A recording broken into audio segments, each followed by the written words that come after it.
Hi, my name is Megan Quinn. I am in Minot, North Dakota on the Air Force Base here. I'm originally from Fresno, California.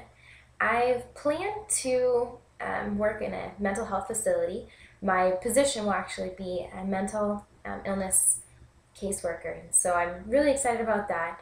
The mission statement of the position is to provide quality, efficient, and effective human services that improve the lives of people.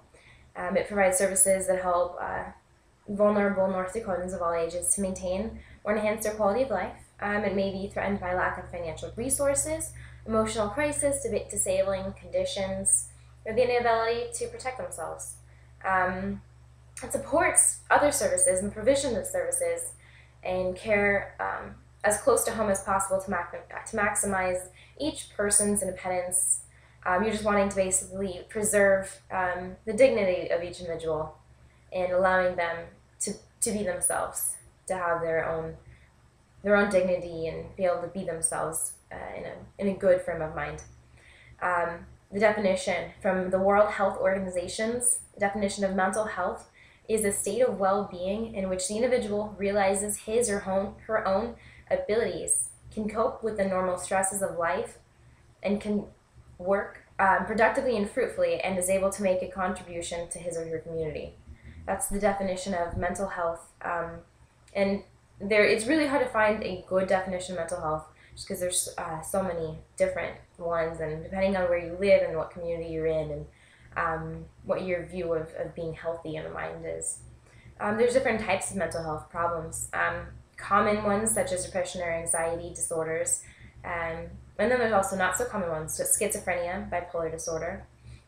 I would be applying for a position, I guess, interning for one that would provide intensive case management to young people, 14 to 24, that are eligible for the Transition to Independence program, the TIP.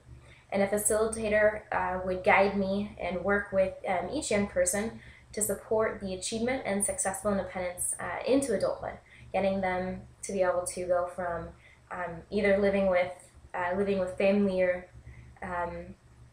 living with someone that is taking care of them, into becoming independent and making that smooth transition, and helping them get a job, get them financially stable, find them a place to live, get the mental health services, and developing their living skills, getting them ready and feeling comfortable with living on their own independently.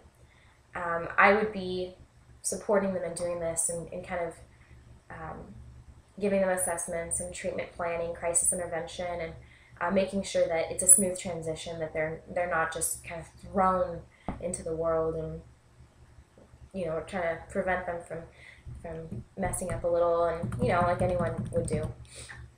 Um, there's 5 steps in the framework that involves communities in focusing on environmental strategies and mental health problems. There's assessment, and there's capacity building. Capacity building would be the training that is needed and the resources that are lacking, that all will be identified. There's planning, making your goals, setting up objectives, and information gathered from the start to the beginning, or from the start to the end, the beginning to the end. Implementation, just making it, start, getting an evidence-based strategy, and identifying the community and the strategic plan that will be implemented. And then there's finally evaluation at the end of it all. Evaluation, just like it says, like we all know, kind of assessing how we did. Deciding what worked, what didn't work, figuring out how to move on, get better, and see what changes can be made, and see what worked, what worked well, and what didn't. I'm really excited about the internship. I've always wanted to work with the special needs group, developmentally delayed individuals. Worked with developmentally delayed individuals in my last internship, and really enjoyed it. I worked with adults, and I live-in facility, so we were living interdependently. They were able to do their own thing, and we were able to guide them through that process of being as independent as possible. And that was the goal, to get them to be independent.